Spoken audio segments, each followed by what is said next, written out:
Halo, Assalamualaikum warahmatullahi wabarakatuh. Waalaikumsalam warahmatullahi wabarakatuh, Pak. Bapak, lupa ya. Jadi hari ini harusnya apa nih? Kuis ya. Cuman kita kuisnya aja nih, apa namanya? Take home aja. Ya. Kita hari ini masuki eh, kuis tadi ya. Kuis tadi saudara Samre buku yang sudah Bapak kirim ya. Tentang materi yang sudah kita pelajari ya, BIP dan EOQ ya.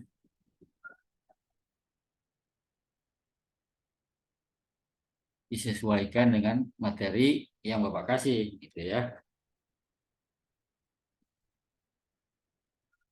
Itu aja kuisnya ya. Kumpulkan anu aja lah. Belum buat juga di kelas nih. Pakai link aja ya. Hari ini sampai pukul 24 ya. Paham ya? Mohon izin Pak untuk bisa jelaskan lagi Pak. Hari ini kuis harusnya kita ya.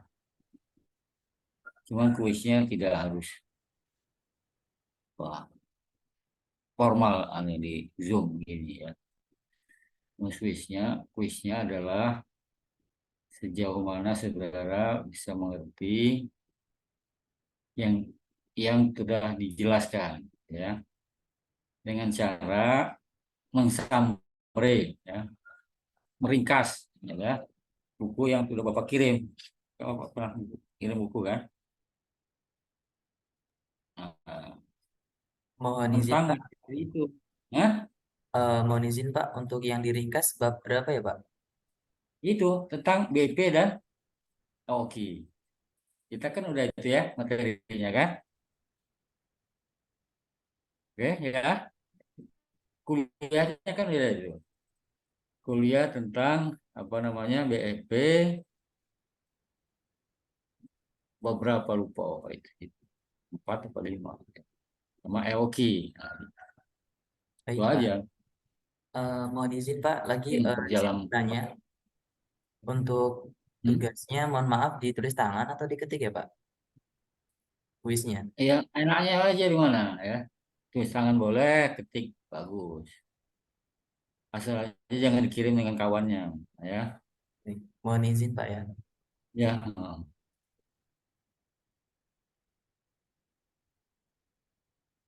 lihat aja di daftar isi ya nanti. Jadi mohon maaf Pak kami meringkas di bagian chapter BP. BP, mohon maaf di bab berapa ya Pak ya?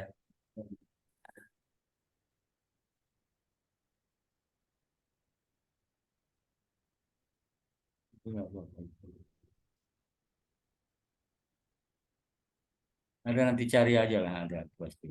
Ambil juga dari situ kan. Baik Pak. Hmm.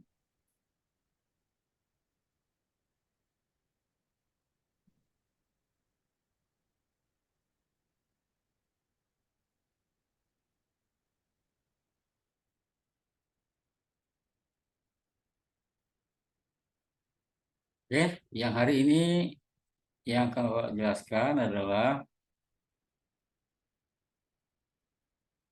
manajemen kuantitatif ya, dan kaitannya pengambilan keputusan yang berkaitan dengan orang-orang eksternal, apa namanya, pihak eksternal. Ya. Optimum dengan kaitannya dengan keputusannya itu berkaitan dengan eksternal. Ya. Ya, ada beberapa ya. Pertama itu adalah analisis metrik ya, dan game teori.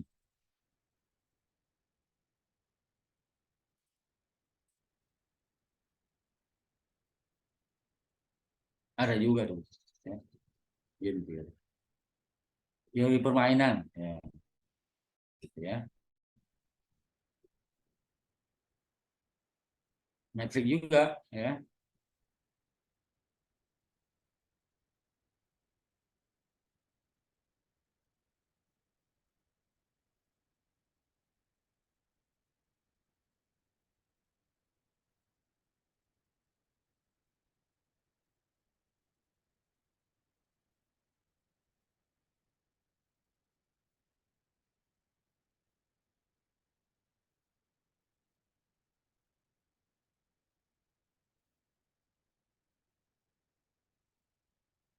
Masuk pohon keputusan, ya.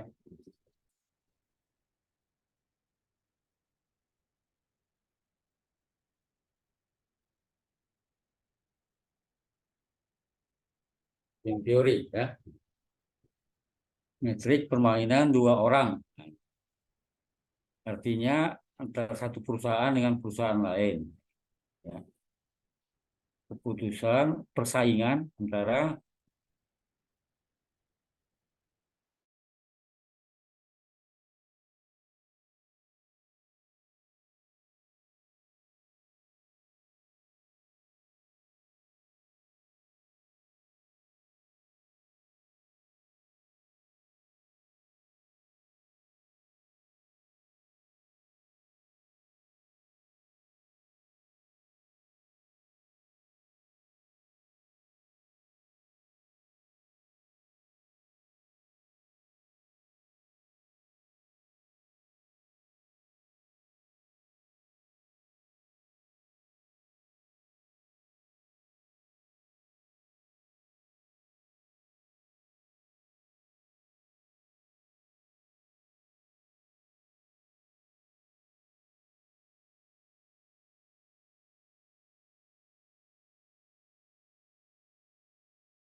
ya. Jadi materi hari ini penjelasan kuantitatif dalam rangka keputusan, pengambilan keputusan yang berkaitan dengan pihak luar, nah, gitu ya.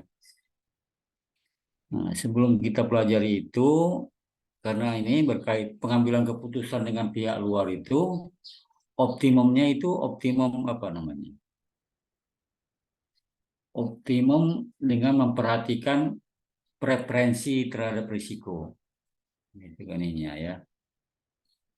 Jadi keputusannya optimum tergantung apa namanya kesukaannya dia terhadap risiko. Manusia itu kesukaannya terhadap risiko itu ada tiga macam. Ada yang anti risiko, disebut dengan risk averter, ya.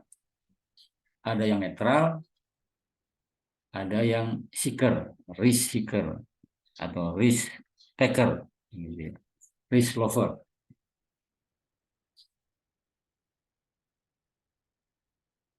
Risk seeker, risk lover, risk apa taker ini bukan penjudi ya. Kalau penjudi itu penyakit. Ini,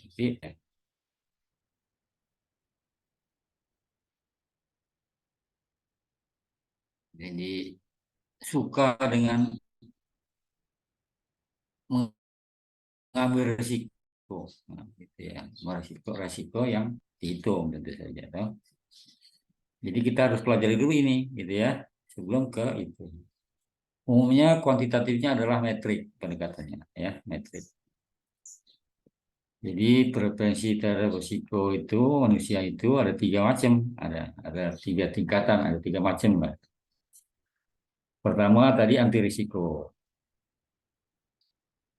Nanti risiko ini berarti kalau dia ngambil keputusan, perhatiannya itu kepada risiko, besarnya risiko. Tentu dia akan pilih yang terkecil. Nah, gitu ya. Jadi prinsipnya risk averter itu kalau melihat suatu kasus, ya, dia lihat besarnya risiko dulu. Dia abaikan hasil, gitu ya. Fokus utamanya adalah melihat risiko. Umumnya begitu, gitu. Karena optimumnya terkecil tadi risikonya. Biaya. Jadi biaya itu dari apa namanya risiko, ya, dari pengorbanan itu diambil yang terkecil, berapapun hasilnya. Nah, gitu ya. Sebaliknya, kalau risker adalah orang yang menyukai tantangan, ya, pengambil risiko. Yang dia lihat bukan risiko, nah, gitu ya, karena dia menyukai tantangan dan menyukai risiko. Yang dilihat pertama kali adalah hasil. Ya, beda ya dua ini ya. Kalau risk averter tadi melihatnya risiko dulu, nah, ya, tawaran suatu bisnis misalnya, risikonya gimana sih? Nah, gitu. Dia risiko dulu. Kalau dia pikir besar, enggak ya. Kalau ada ini itu ya. Tapi kalau seeker kebalikannya, hasilnya, nah, gitu ya. Hasilnya berapa? Dan tentu dia pilih ya, terus apa namanya hasil yang terbesar, walaupun risikonya besar. Nah, gitu kan.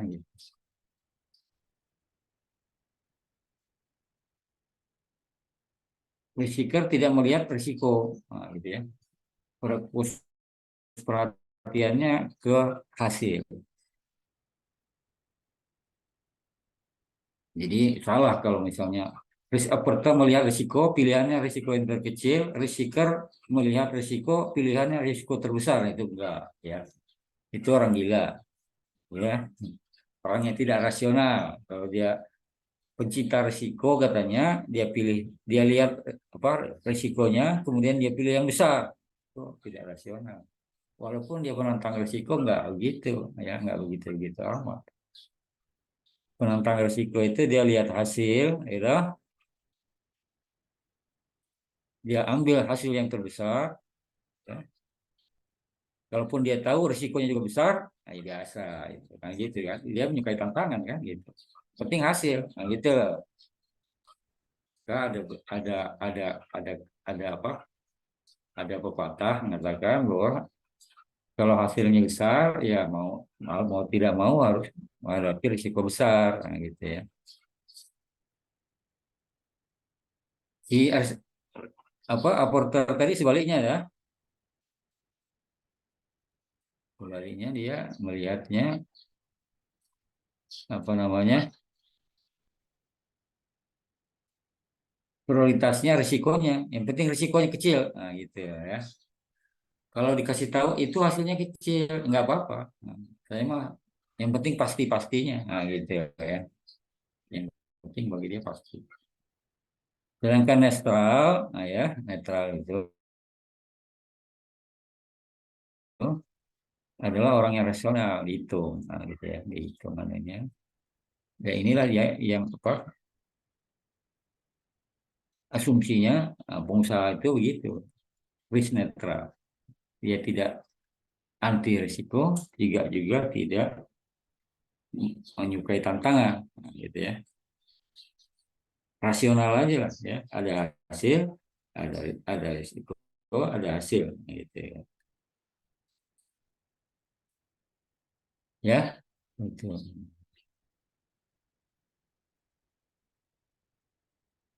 Sebetulnya ada dua teori nih, ya, yang menjelaskan tentang ketiga sifat ini, ya.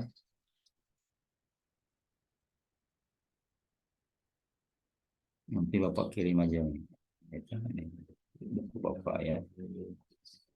Yang jelas kesimpulannya adalah risk averter itu bisa dilihat dari teori risk premium, harga risiko. Ya.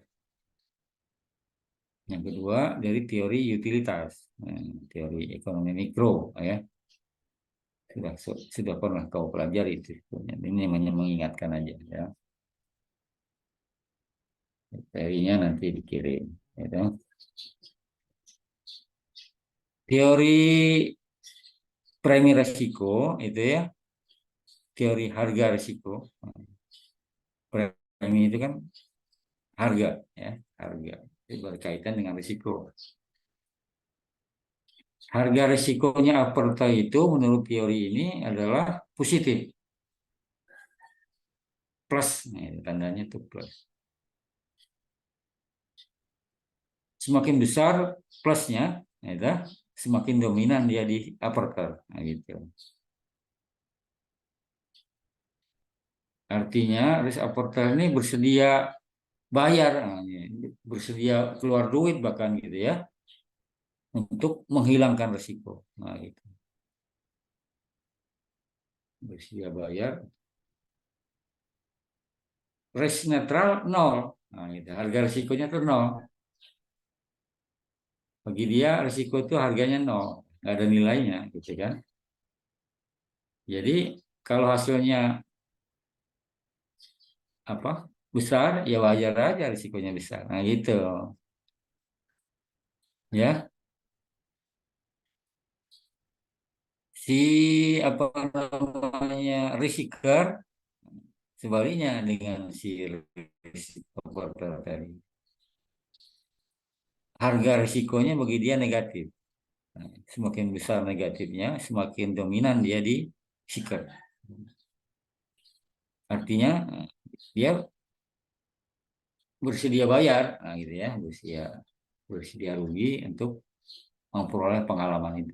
Nah, contohnya adalah orang-orang yang suka naik gunung itu. Nah, itu menyukai tantangan. Yang bagi orang aperter ngapain gitu ya. Udah keluar duit gitu kan, risiko mati, ya gitu kan. Tapi kalau bagi si seeker itu, oh itu nggak semua orang loh, atau bisa mengibarkan bendera negaranya di gunung. Nah itu satu tidak ternilai, nah gitulah ya. Ya tahu itu apa namanya, ada kemungkinan jatuh dan mati, ya, atau kemungkinan apa namanya tersesat, ya nggak ketemu. Nah, ya. Oke,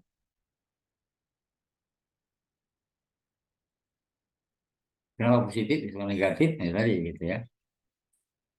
Itu dibaca di buku Bapak nanti, coba kirim. Yang kedua, teori utilitas. Ya.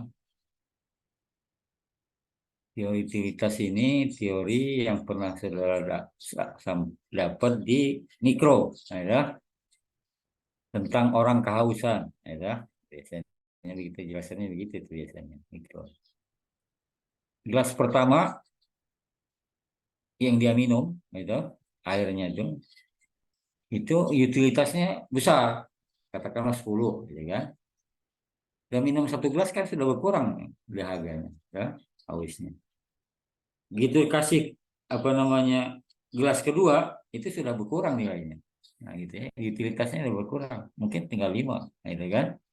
Karena dia sudah minum satu gelas, nah, jadi sudah nggak begitu haus lagi. Jadi utilitas atau manfaatnya gelas kedua itu sudah lebih rendah. Nah itu, itu juga ini nih, gitu. Dimisalkan ini katakanlah misalnya Haris nih, Haris nih ada nggak nih orang-orang Papua di kelas ini? Biasanya Bapak kita pikirkan orang Papua ya, yang jauh di sana. Ada nggak? Halo, halo. Sepertinya tidak ada, Pak. Ada ya. Nah, katakanlah misalnya ada kemarin di manajemen risiko ada satu namanya apa namanya Christine, ya. Katakanlah Christine baru mahasiswa baru, itu dibekali apa namanya oleh bapaknya 100 juta. Nah, kuliah di Unila, itu. Kau sampai selesai ini ya, katanya. Ya, boleh 100 juta, itu. 4 tahun, di 25 juta, 25 juta, nah, gitu ya, setahun. Semua di situ ya. Sampai di Lampung, ya, semester 1, semester 2, ketemu kawan. Dia orang eh, apa namanya kreatif, menawarkan bisnis, nah, gitu ya, menawarkan bisnis yang kira-kira ya risikonya itu kalau dia untung ada dua kemungkinan, kalau untung atau rugi, nah, gitu ya.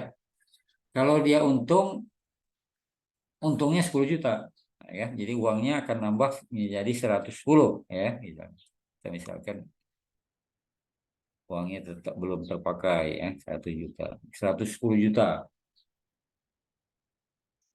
Kalau rugi, ruginya juga 10 juta.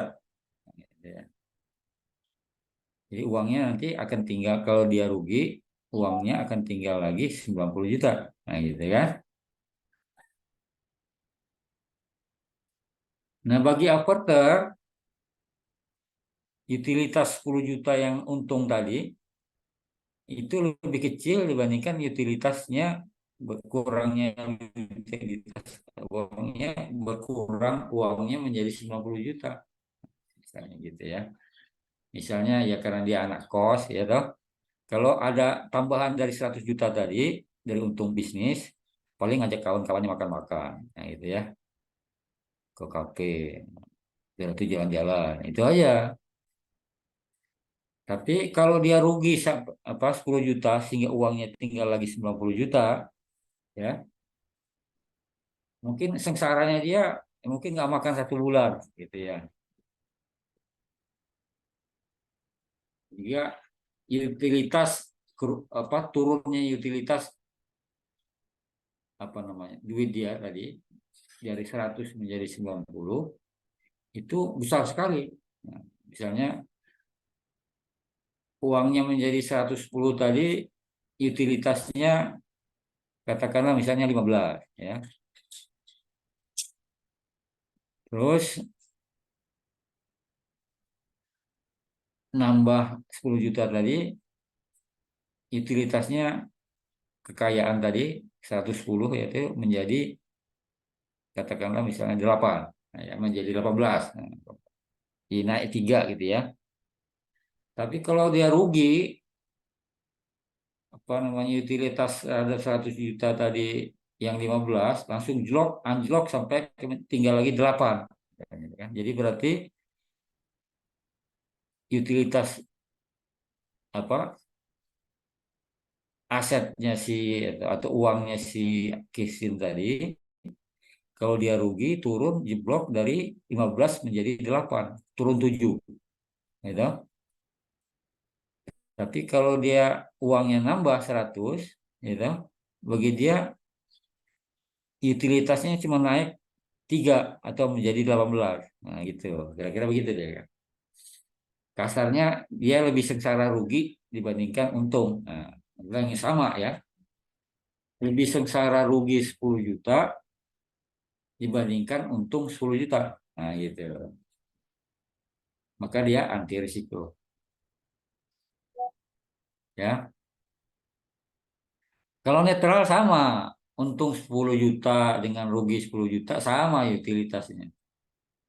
Katakanlah misalnya si Christine tadi, kalau dia netral, misalnya naik 100 juta, apa naik 10 juta tadi uangnya menjadi 110 juta, ya 18 naik utilitasnya kan.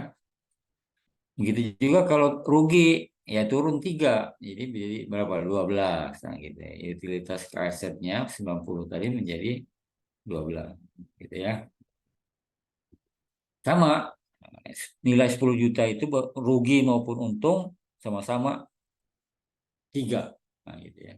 Kalau untung nambah 3 itu utilitasnya. Kalau rugi kurang 3. Nah, gitu. Jadi sama ya. Tidak ada faktor hati, nah, tidak ada faktor kesukaan di sini, di risiko ya. Oke, yang seeker ya, yang seeker ini sebaliknya, untung 10 juta tadi naiknya katakanlah menjadi 10 ya. Jadi 25 ya. 15 tambah 10, 25.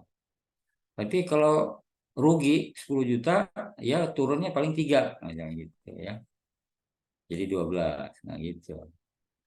Alasan dia ya begitulah, ya biasalah bisnis mah rugi mah biasa. Nah, gitu kan. Tapi kalau untung ini, nah, gitu kan, membahagiakan sekali. Ya, nggak semua orang loh bisa bisnis sekali jalan itu langsung untung. Nah, itu bagi dia. Sekali bisnis udah langsung untung 10 juta. Nggak semua orang, gitu kan. Pasti rugi dulu biasanya kan gitu. Nah, bagi dia begitu tuh. Ya, maka dia berani menantang. Gitu. Oke, itu nanti dijelaskan di dalam buku Bapak itu beberapa itu dua tiga ya. Ya, sekarang kita apa namanya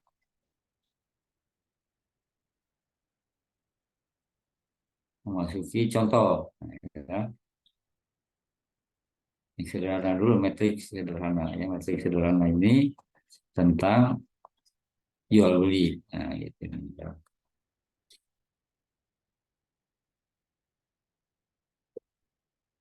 Oh, ini ada sini. Ada. Skenario ini. Ya, halo, ada apa tadi? Ada yang mau komentar atau tanya?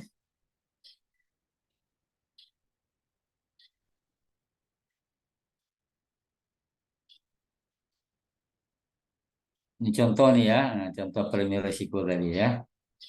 Misalnya ada suatu hadiah ya, gimana dianggap real gitu ya. Ada paket hadiah, hadiah langsung itu 10 juta, 100.000 ya. Atau dia boleh ambil hadiah tidak langsung melalui undian koin ya. Cuman jangan dibayangkan ini judi ya. Ini apa namanya, menentukan anu aja, menentukan urutan siapa pemenang gitu ya. Hadiah undian itu kalau keluar ekor itu artinya biasanya koin itu kan kalau 500-an itu kan ada burung ya, burung dan angka rupiah. Angka rupiah 500 ya. Kalau dia keluar gambar burung, dia nggak dapat, itu hadiahnya nol, termasuk yang 10.000, yang 100.000. Jadi nggak dapat dia, gitu ya. Kalau dia ikut undian berhadiah, apa berhadiah, undian koin, itu kalau dia ternyata keluarnya burung, itu nggak dapat apa-apa, ya. 100 ribunya nggak dapat, ini juga apa lembar koinnya nggak dapat, hadiah langsungnya nggak dapat, semuanya nggak dapat, nol, gitu ya. Terus kalau dia keluar rupiah 500, itu keluar angka, ya, dia dapat hadiah 500. Gitu. Cuman ini nanti, misalnya kan, setelah misalnya kuliah kita selesai, bagi operator 1 jam yang akan datang itu dianggap ketidakpastian yang tinggi. Nah, gitu ya. Karena risiko tadi memang pengertiannya adalah ketidakpastian, gitu ya. Jadi kalau ada yang beli, misalnya, ada yang bersedia beli, enggak sih, beli itu apa namanya kesempatan lo tadi, nah, gitu kan? ya, kesempatan hadiah paket hadiah ini tadi dia gantikan Aris katakanlah misalnya kan mau menggantikan ini katakanlah ini hadiahnya paketnya si Christine tadi ya atau si Wahyu ini punya gitu ya.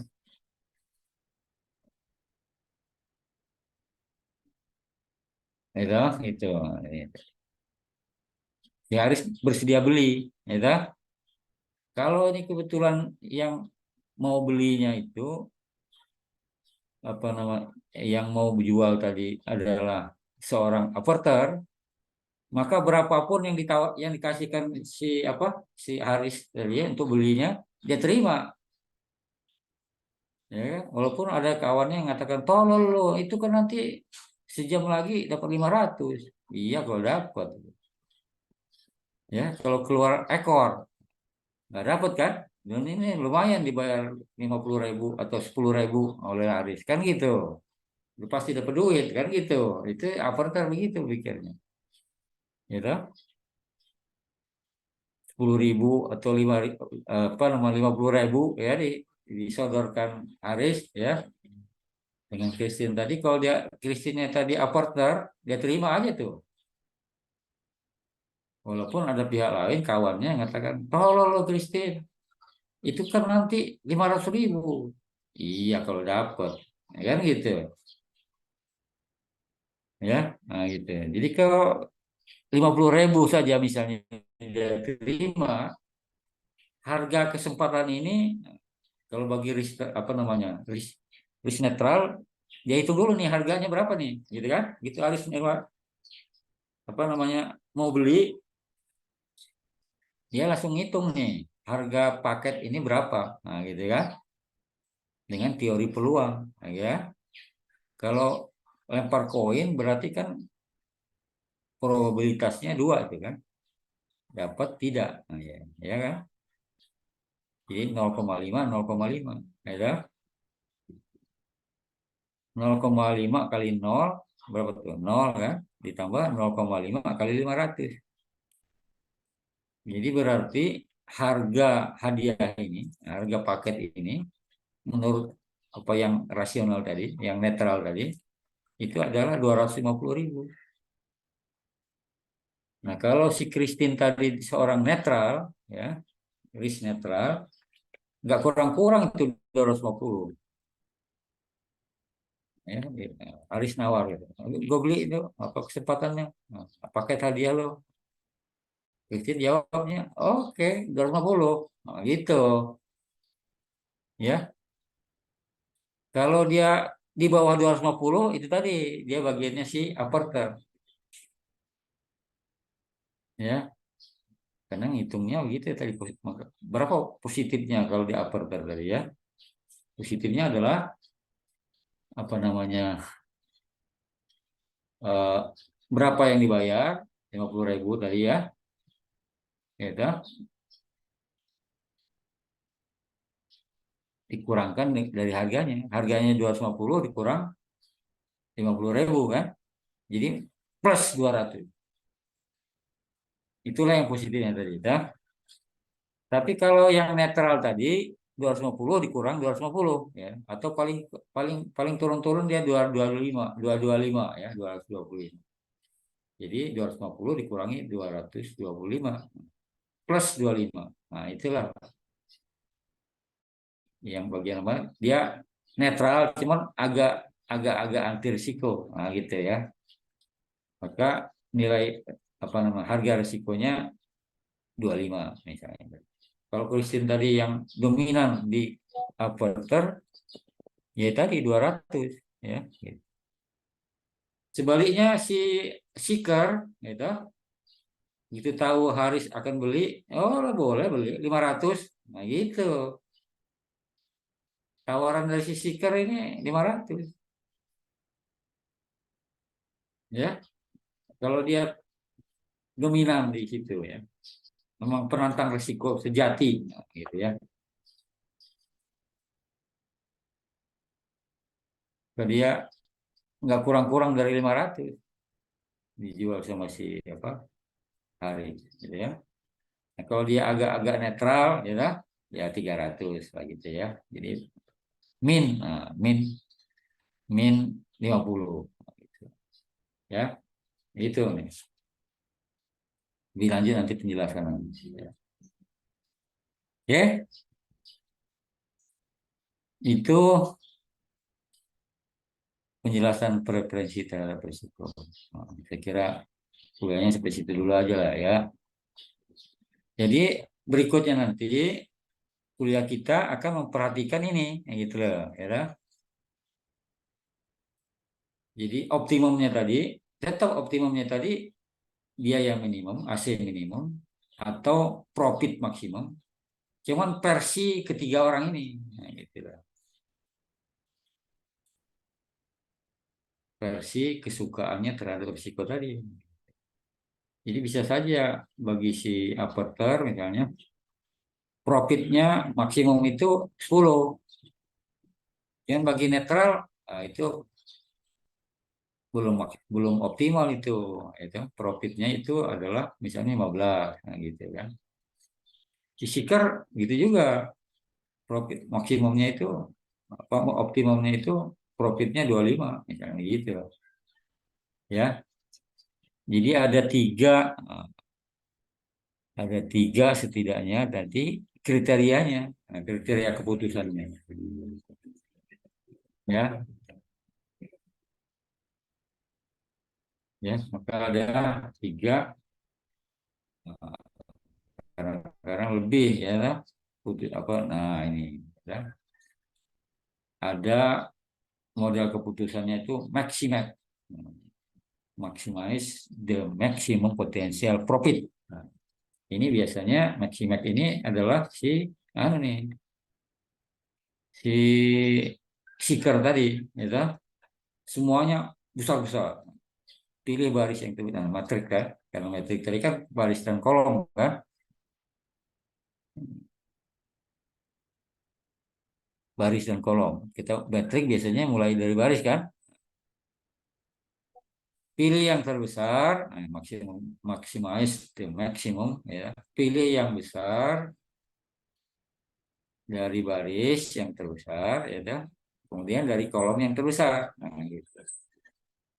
Jadi biasanya ya kalau metrik tadi kan si seeker si seeker ini tadi akan pilih baris yang besar, yang besar-besar dari baris. Misalnya ada 10 baris, ya, dari 10 baris ini yang terbesar mana? Nah, ya kan?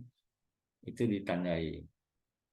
Kemudian dari setiap baris 10 tadi yang besar-besar ya, dari kolom dilihat yang paling besar. Nah, gitu. Bukannya mau yang besar-besar gitu ya. Yang sebaliknya aperture itu maximize the minimum potential profit. Nah, gitu. Dia pilihnya itu sesuai dengan selera ya. Pilih yang besar dari baris ya, kemudian dari kolom eh, dari baris pilih dulu yang kecil, nah gitu ya. Baru dari kolom pilihlah yang terbesar.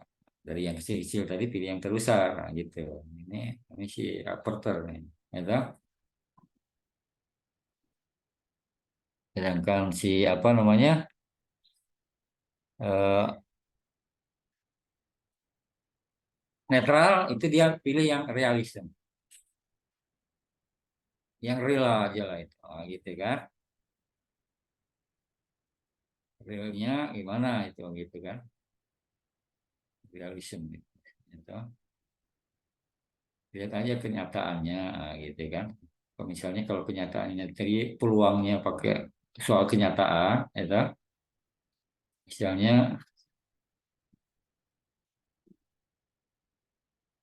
kenyataannya kita melihat apakah hari ini akan hujan nanti sore, nah, kan gitu kan, kan ngelihat matahari kan ngelihat musim kan, ini musim kemarau ini nggak mungkin hujan, nah, kan gitu ya. Jadi kenyataannya itu pasti peluang hujannya kecil, ya, sedangkan peluang tidak hujannya besar, nah gitu. Jadi mungkin satu dan nol. Nah, gitu. Ya, itu realism.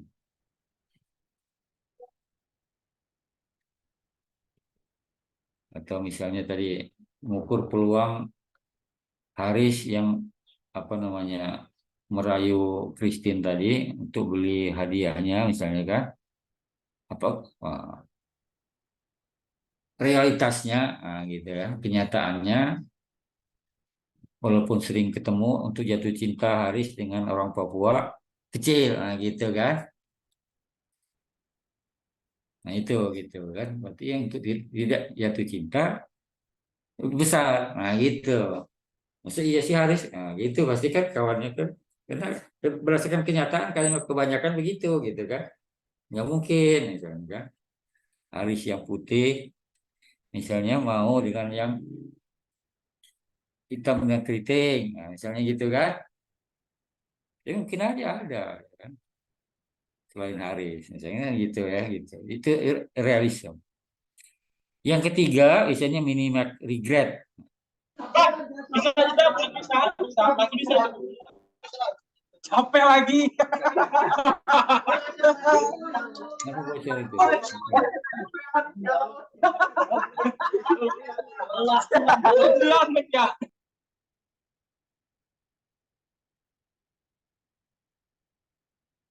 Ya, yang minimal regret itu adalah rugi, misalnya sama aja nih, tadi kan ini rugi, jadi sama dengan pendekatannya. Jadi 3 dengan 4 itu tadi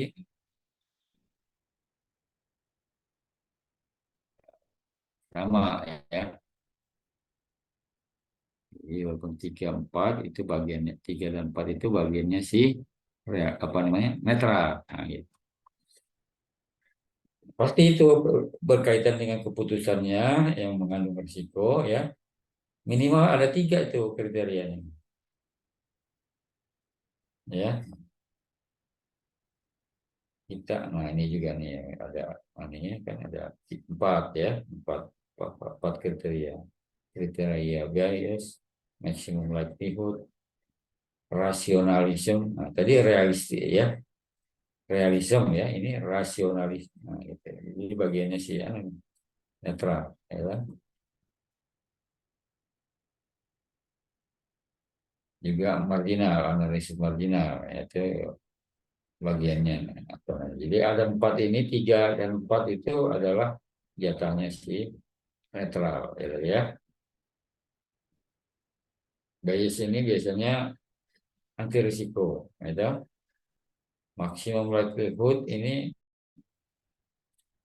bagiannya si seeker, itu yang 3 dan 4 rasionalisme dan apa, marginal itu apa namanya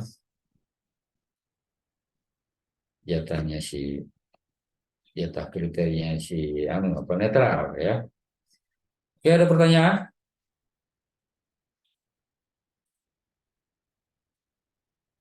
Sengaja waktu berlama-lama di sini nih ya, kualitas kuantitatif dan contoh-contoh rasionalnya. Dan karena di zaman kalian itu zaman anu, nggak zaman rumus-rumus. Nah, yang harus diingat, ya, kalau zaman aplikasi, ya, buat skripsi aja sekarang udah bisa pakai aplikasi ya dengan apa namanya apa artificial intelligence ada aplikasinya ya. Maka ini nanti di zaman kalian bekerja itu ada aplikasi ya. Kalau EOQ udah Bapak pernah lihat tuh ada tawaran ya, tawaran di apa namanya di TikTok apa ya, apa di EOQ, pelatihan EOQ, pelatihan aplikasi EOQ yang berarti udah ada yang buat tuh kan, economic order of quantity ya. Dan itu memang relatif mudah kan, dan banyak yang perlu. Nah biasanya kan begitu orang buat aplikasi itu kan karena banyak yang perlu ya. Economic order quantity itu yang banyak mau beli itu kan banyak ya kan, pemesan-pemesan itu banyak. Cuma kalau yang menghitung BEP kadang-kadang jarang kan. Nah, gitu. Mungkin belum ada tuh aplikasinya, toh. Jarang pada praktiknya orang yang ngitung aplikasi apa namanya apa BEP, ya toh. Jadi ya kalaupun buat aplikasinya mungkin nggak laku gitu ya. Jadi kalau oke tadi mungkin laku ya. Sama dengan aplikasi akuntansi gitu ya. Oke, ada pertanyaan?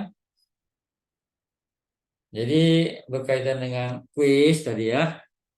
Hari ini kumpulkannya di link ya. Tolong buat nanti si Haris ya.